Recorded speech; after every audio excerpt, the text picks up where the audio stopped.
Alright, so the usual disclaimers here. Retroactive Pedals did send me this pedal. No money changed hands. They don't have any say over what I say, yada yada. Here we go. Okay, this isn't going to be a review. I'm biased. I really liked the original CHASER. It was one of the first pedals I had, and I really like this one too. This is essentially a stereo version of that pedal. So let's dive in. We're going to start with my SK1 tone, real basic, cheesy piano tone, a little bit noisy.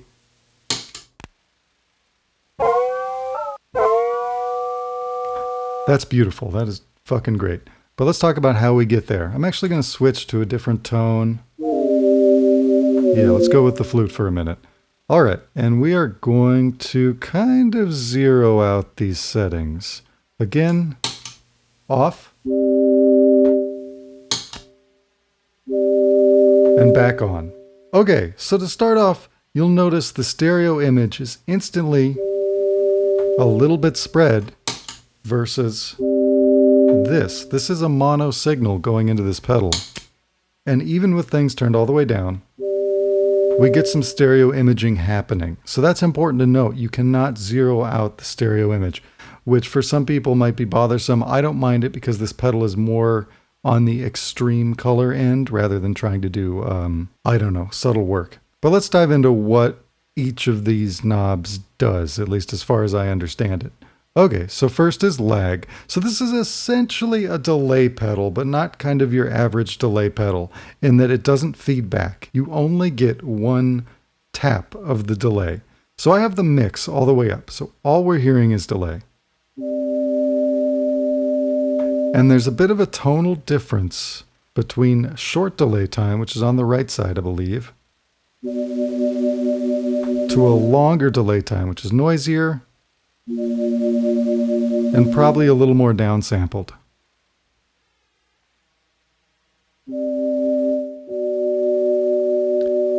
So the warp is probably my favorite part of this pedal and the original CHASER.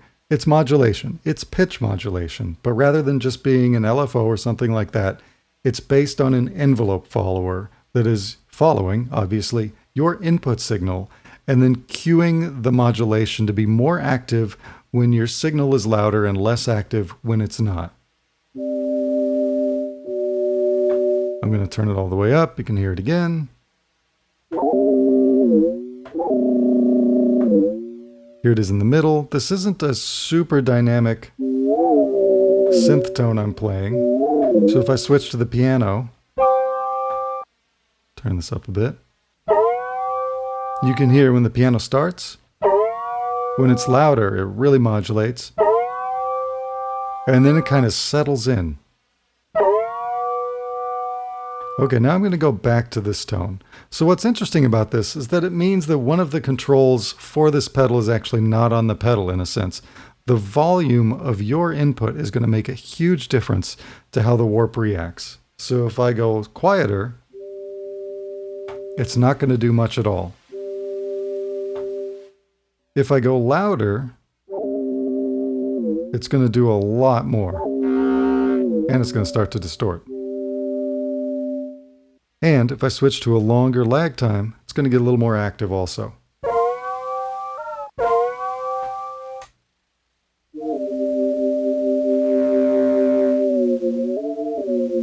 And you can hear it start to move just based on what I do with the volume. Just one of my favorite ways to use it is actually to be moving the volume with one hand while I'm playing to activate this in a way that I can have a little bit of control over.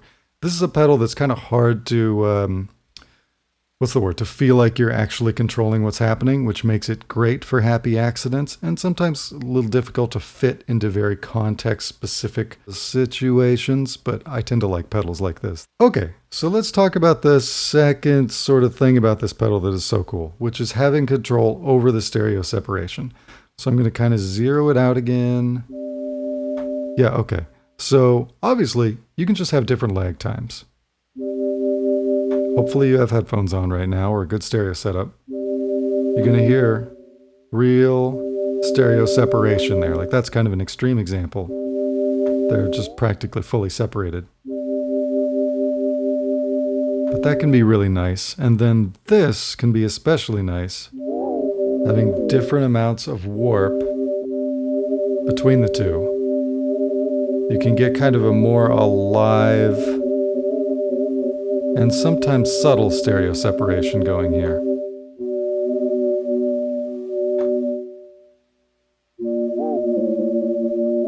That's not so subtle.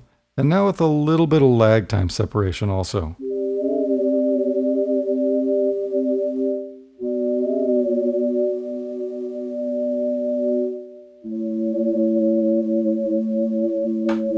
Yeah, that's nice. Okay, now let's try that on the other side of the spectrum, the lag spectrum. Yeah, nice and noisy.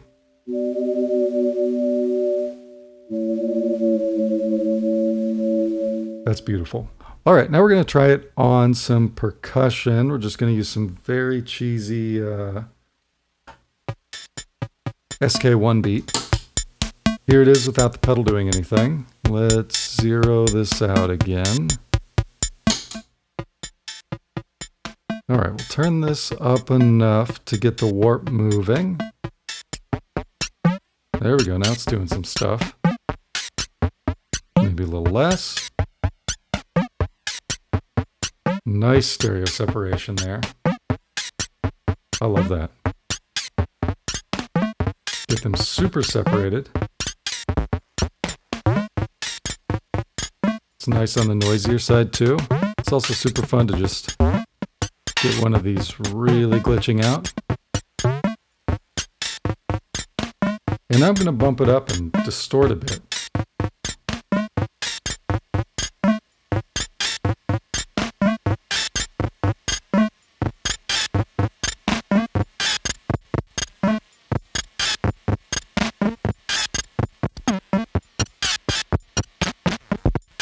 Yeah, that's great. It's really wild. Okay, I'm going to bring it back down.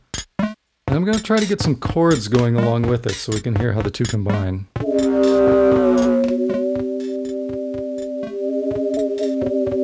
There we go.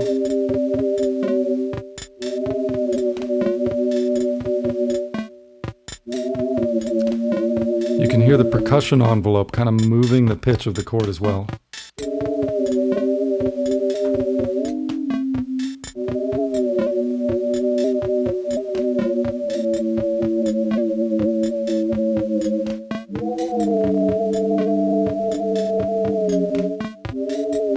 It'll really distort if we bring it up. A little much.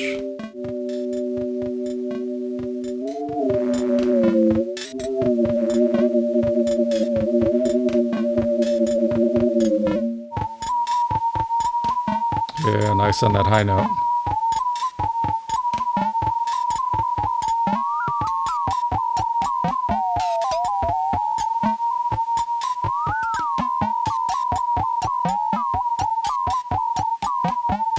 All right, you get the idea.